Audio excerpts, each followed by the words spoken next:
Mr. Morrison, you told Greg Hunt, and the book says, you said I wasn't being sworn in as Health Minister. The book, and I presume you spoke to the authors of the book about this, am I right in assuming that, says you swore, I trust you, but I'm swearing myself in as Health Minister. Well, that meant I was swearing myself to have authorities under the portfolio. As I've made very clear, and as the then Minister for Health will tell you, did I exercise any powers in that portfolio under that? No, I didn't. He continued to be the Health Minister. This was the first of these things that we first addressed, and it arose because of the rather unusual nature of the biosecurity powers, which were unprecedented in Australia. Let me finish the answer to the question. What we did was, in that particular instance, we were dealing with extra powers, new powers that were enlivened under the Biosecurity Act. And in talking with Greg and how we would manage that new set of powers, then we'd had that discussion.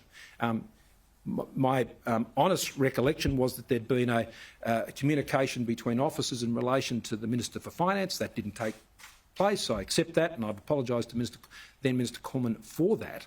But equally, that also related to additional spending powers that were delegated to the Finance Minister at that time. And the later ones were added in May 21 as the pandemic was continuing, because in all the portfolios that I sought to have these authorities put in place, they were portfolio areas where ministers could exercise unilateral decisions without reference to Cabinet.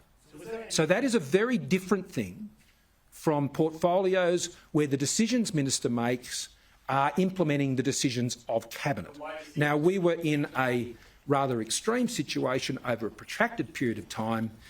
Those safeguards were put in place for precautionary, for prudent and responsible reasons, and I didn't consider it at the time, given everything else that was going on and the other priorities we were dealing with, that it was a matter that needed to be raised at that point, because if I needed to use the powers, then I would have disclosed them with the Minister.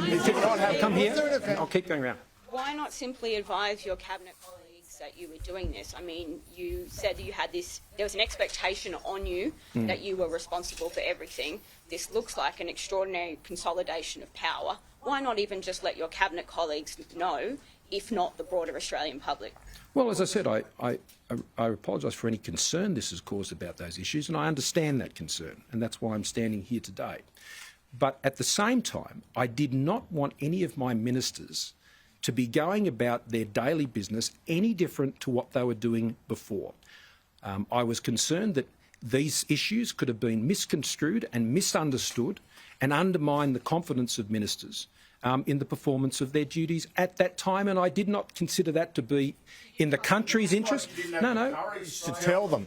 It looks like you didn't have the courage to tell them, Mr. Morrison. I did what I thought was necessary in the national interest to ensure the government continued to perform well, which it did. Mr. Morrison, was there a specific issue or event that prompted you to take over Treasury and take the Treasury and Home Affairs ministries on 6th of May after the other ministries? No. And if there was an expectation that... The answer to that is no. If there was an expectation on the part of the Australian public that you were in charge of everything, why didn't you tell the Australian public? Well, again, these were emergency, effectively reserve powers.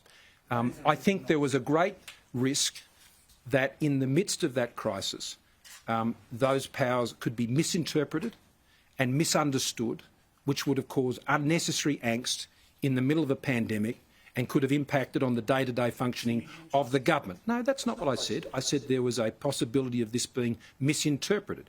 And frankly, the events of the last few days, I think, have highlighted how these things can be misinterpreted. But doesn't the public have the right? Doesn't the public have the right? Mr. Morrison, you say that you seem to be saying that your actions were prudent and they were right. But if that's the case, what are you apologising to your colleagues for?